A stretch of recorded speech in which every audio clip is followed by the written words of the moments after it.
Olá, hoje a gente vai mergulhar no material, olha, bem denso, fascinante mesmo. É uma coleção de textos, teses, análises, que tentam decifrar uns simbolismos bíblicos bem complexos, sabe? Especialmente os ligados ao fim dos tempos. Ah, sim. Gênesis, Daniel, Zacarias, Apocalipse. É um quebra-cabeça e tanto, né? Exato. E a nossa missão aqui é tentar desemaranhar essas ideias. Identificar os símbolos, os argumentos centrais que esses autores apresentam e tentar entender a linha que eles traçam. Uma linha que, surpreendentemente, conecta lá o Jardim do Éden a uma possível besta digital no nosso futuro. Uma conexão e tanto. Pois é, ok. Vamos desdobrar isso então. A gente vai passar por temas como, tipo, uma luta cósmica entre sistemas opostos, a figura de Cristo como um ponto de virada fundamental, sabe? E como os símbolos antigos pensa na serpente em Babilônia, na ideia de uma marca, são reinterpretados de um jeito bem inesperado ao longo dessa visão toda. Uhum. Para começar, um ponto central que essas fontes martelam muito é um conflito básico, uma dualidade, né? De um lado, o que chamam de linhagem da serpente, Certo. e do outro, Cristo, apresentado como a pedra viva, a única ruptura real com o engano. A proposta deles é ler a história humana inteira, assim, através das palavras de Jesus denunciando a mentira. E o que é interessante aqui é como esses textos não veem a serpente só como aquela figura lá do Gênesis, sabe? É. Eles traçam uma evolução desse símbolo. Uma evolução. Sim, começa no Éden, claro, mas a interpretação que eles dão é que essa imagem vai se transformando. E, segundo algumas teses, culmina numa besta digital lá no Apocalipse. Uma reinterpretação bem radical para a nossa era tecnológica, né? Nossa, bastante. E Jesus é colocado como a chave principal, o eixo hermenêutico, como eles dizem, para conseguir enxergar e entender esse engano todo ao longo do tempo. As fontes citam passagens conhecidas, né? João 8,44, onde Jesus fala: "O pai de vocês é o diabo, ele é mentiroso e o pai da mentira." Uhum, Ou quando chama líderes religiosos de raça de víboras, lá em Mateus. A ideia é usar as palavras de Cristo como uma lente mesmo. entendi.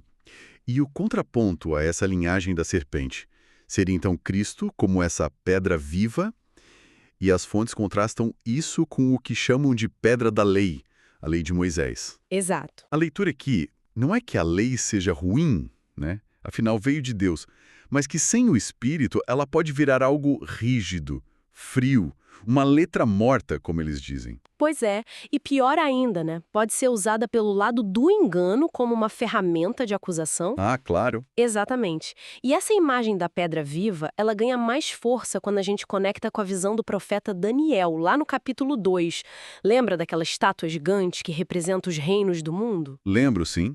Ouro, prata, bronze. Isso. Aí uma pedra cortada sem auxílio de mãos, que essas fontes interpretam como sendo Cristo e seu reino, atinge a estátua nos pés e a destrói por completo. A análise que eles fazem sugere que a lei escrita em pedra, mesmo sendo divina, pode ser manipulada. Manipulada pelo acusador. Isso. Citam o Novo Testamento, lembrando que o acusador, lá de Apocalipse, se disfarça até de anjo de luz, como Paulo diz em 2 Coríntios, para usar a própria lei divina como arma de condenação. Que complexo isso. Falando em símbolos de engano, Babilônia e a figura da grande prostituta são outros personagens-chave nessas interpretações, né? Ah, sim. E aqui a coisa fica realmente intrigante. Os textos conectam uma visão do profeta Zacarias, capítulo 5, onde uma mulher representando a maldade é levada num cesto para a Babilônia. Uhum. A mulher não é Fá. Isso. Com a famosa prostituta montada na besta lá em Apocalipse 17. Mas a interpretação vai além da corrupção do passado, certo? Vai sim. Eles trazem isso para o nosso tempo de uma forma bem direta. Uma das teses fala numa prostituta digital. Prostituta digital. Como assim? A ideia é que esse poder corruptor hoje agiria de forma oculta, sabe? Usando nossos dados, nos seduzindo e controlando através do mundo online. Eles diferenciam até entre uma internet convencional, que seria mais de sedução, comércio, e uma internet de controle, mais totalitária, escondida. Entendi. Basicamente, a mesma sedução e corrupção que Babilônia representava poderiam hoje operar através desses sistemas online. E essa figura da prostituta estaria ligada à besta de Apocalipse 13. Como as fontes descrevem essa besta, então? Bom, descrevem como um sistema global de poder unindo força política e militar. É importante a gente frisar aqui que estamos só relatando as interpretações das fontes, tá? Sem tomar partido político nenhum. Claro, claro. Elas chegam a sugerir possíveis identificações com superpotências atuais, mencionam especificamente os Estados Unidos e até a figura hipotética de um papa americano como um líder religioso alinhado a esse sistema. Nossa, E propõe também a ideia de uma trindade profana humana, uma aliança entre política, religião corrompida e o poder das finanças. Essa seria a base que sustentaria esse sistema de poder global, segundo eles. isso me lembra a estátua de Daniel 2 de novo. A cabeça de ouro era Babilônia, depois Medo-Pérsia, prata, Grécia, bronze, Roma, ferro. Faz sentido a sequência. Exato.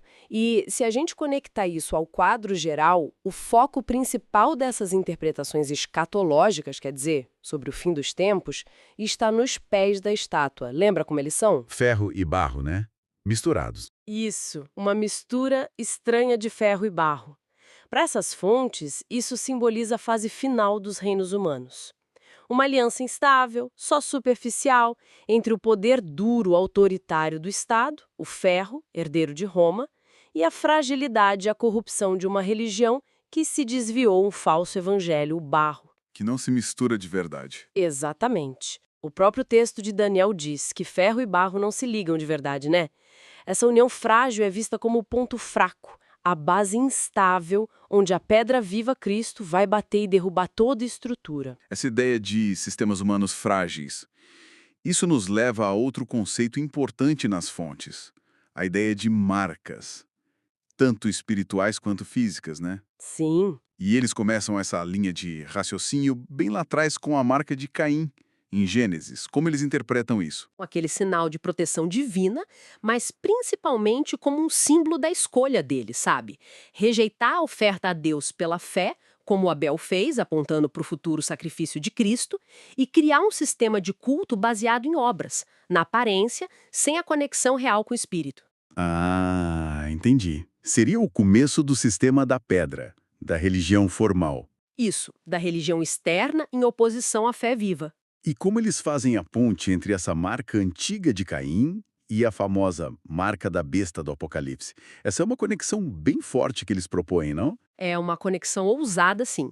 Argumento que representa a mesma linhagem de rejeição, de autossuficiência humana. E aí trazem para a nossa realidade de forma bem concreta. As fontes exploram a possibilidade da marca final ser literal. Literal como? Falam em QR Codes, chips, biometria, ou talvez simbólica, mas sempre ligada a um controle digital total. A ideia central é a submissão econômica. Aquela passagem famosa: ninguém podia comprar ou vender senão aquele que tivesse a marca. Sim. Apocalipse 13. Isso é interpretada como uma submissão pela escassez. Além disso, falam em vigilância constante e levantam uma questão interessante usando a palavra grega farmakeia. Farmakeia. O que significa isso nesse contexto?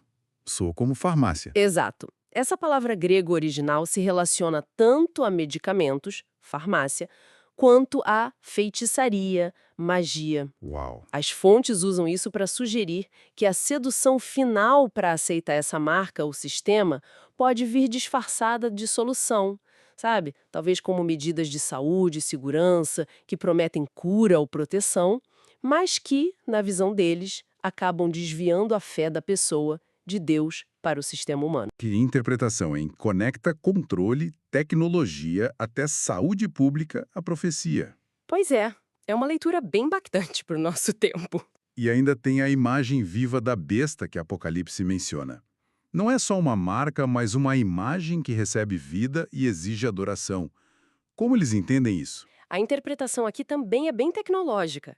Sugerem que não seria uma estátua comum, mas talvez uma manifestação híbrida, misturando tecnologia avançada, quem sabe inteligência artificial, com uma dimensão espiritual enganadora. Meio assustador. Seria como um eco distorcido da promessa da serpente lá no Éden. Vocês serão como Deus. Só que aqui seria através de uma idolatria tecnologizada, onde a própria criação humana, talvez animada por um poder espiritual sombrio, exige ser adorada. E para tudo isso funcionar, controle global, marca, imagem viva, precisaria de uma infraestrutura gigantesca, imagino eu. Exato. E para isso, as fontes usam uma metáfora poderosa: Babilônia nas nuvens. Não a cidade antiga. Não, claro, mas a infraestrutura digital global. Chamam até de nuvem escarlate. Seria o que permitiria e sustentaria todo esse controle. É onde os dados seriam centralizados, as identidades gerenciadas, entende? Seria a manifestação moderna da Babilônia opressora. Entendi. A base tecnológica para tudo isso. Isso. Em contraste total com esse sistema de controle, eles apontam para a liberdade e a vida encontrada na pedra viva, no reino do Espírito. Usam imagens bíblicas como o rio Quebar ou os querubins de Ezequiel, que simbolizam o fluxo da vida divina, a verdadeira ordem espiritual que se opõe a esse controle todo. Diante desse cenário todo, que parece assim bem sombrio, com bestas digitais, controle total, qual é a saída? Qual a esperança que essas fontes apresentam? A resposta central, a metáfora principal para a redenção nesses textos, é Cristo como a videira viva. Ele é apresentado como a fonte da vida verdadeira, a única alternativa real a todos esses sistemas de engano que a gente descreveu. A videira viva. Isso. Eles traçam essa narrativa de esperança desde o Éden, sabe? Com a criação, a queda pela desobediência, mas já com a promessa de um descendente que venceria a serpente, lá em Gênesis 3,15. Passam pela lei dada no Sinai, vista como uma sombra necessária, um preparo, mas não o fim, e tudo culmina em Cristo, o tronco verdadeiro da videira, que restaura nossa conexão vital e direta com Deus. Então, a ideia é que seguir a lei rigidamente não era o caminho final, era um meio. A interpretação deles é que a lei era um tutor, digamos assim, para nos levar a Cristo, mas não a fonte da vida em si. Discutem muito a parábola do vinho novo, que é a graça, o espírito, Aham. que não pode ser colocado em odres velhos, que seria o sistema legalista, rígido. Um exemplo prático que dão é a questão do sábado. Contrastam o sábado literal, como obrigação da lei, com o que chamam de sábado vivo. Sábado vivo. É, o descanso espiritual verdadeiro que se encontra na comunhão com Cristo a qualquer dia. Lembram que Jesus disse: o sábado foi feito por causa do homem, e não o homem por causa do sábado. O foco muda da regra externa para a relação interna com a videira. Faz sentido. Então, no fundo, a escolha fundamental que esses textos colocam diante das pessoas é bem clara, né? De um lado, todo esse sistema que eles associam a Caim, a besta, a prostituta, ligado à natureza humana caída, à carne, à lei usada sem espírito, à lei morta, ao engano, ao controle. Exato. E do outro lado, a videira, Cristo, o Espírito, ligados à vida, à graça, à verdade e à liberdade. Exatamente. E um ponto que eles enfatizam bastante, batem muito na tecla, é a ideia de salvação imediata. Imediata. Sim, argumentam que para a pessoa que escolhe conscientemente a pedra viva, ou seja, Cristo, e nega ativamente o sistema humano de autossuficiência, aquela trindade profana de política, religião, morte e cultura ou ciência sem Deus, que eles simbolizam com o número 666, a recompensa espiritual, a conexão com Deus, é instantânea. Instantânea mesmo. O exemplo clássico que sempre citam é o do ladrão na cruz. Jesus não disse, um dia, talvez, mas hoje mesmo estarás comigo no paraíso. Lá em Lucas. É uma promessa de acesso direto e imediato à vida divina para quem se agarra à videira. Mencionam até, de forma mais simbólica e complexa, os 72 Elohim, não como anjos, mas como atributos ou nomes divinos que funcionariam como uma proteção para quem permanece firme na rocha, na videira. É uma parte mais mística da interpretação deles. Ok, ufa. Que jornada, hein? Passamos do Éden à era digital, de serpentes a sistemas de controle, da pedra da lei à pedra viva. Tentando amarrar tudo isso, o que fica dessa exploração tão densa? Olha, acho que o principal é ver como essas fontes leem toda a história bíblica e até a história humana como um grande drama cósmico, sabe? Uma luta contínua entre dois sistemas espirituais opostos. Sim, isso ficou bem claro. Vimos como símbolos do engano a serpente, Babilônia, a besta, são interpretados como se estivessem evoluindo, ganhando novas caras, talvez até digitais, nos nossos dias. E no meio disso tudo, a figura constante, central, de Cristo como a pedra viva, a referência fundamental para encontrar a verdade, a redenção e a vida real, fora desses sistemas de controle. Então, resumindo bastante, as fontes apresentam um mapa bem complexo para entender o mundo e a espiritualidade, cheio de símbolos, conexões inesperadas através do tempo. Exato. E isso nos deixa com uma reflexão final, né? Um pensamento para quem nos ouve levar consigo que brota diretamente dessas fontes. Considerando esse quadro todo, que usa profecias e símbolos antigos para interpretar até mesmo a tecnologia e a política de hoje. Uhum. Como é que nós, no dia a dia, podemos cultivar o tal do discernimento espiritual? Um tema que aparece muito nessas teses. Como navegar essa avalanche de informações, tecnologias, ideologias, sistemas de crença que nos bombardeiam o tempo todo? Boa pergunta. A questão que fica, segundo essa linha de pensamento, é como aprender a distinguir entre a pedra fria dos sistemas humanos, mesmo os que parecem bons ou necessários, e a pedra viva daquela conexão autêntica e direta com o divino. Seja lá como cada um entenda isso. É uma pergunta que vai além da teoria, né? Entra na experiência pessoal de cada um.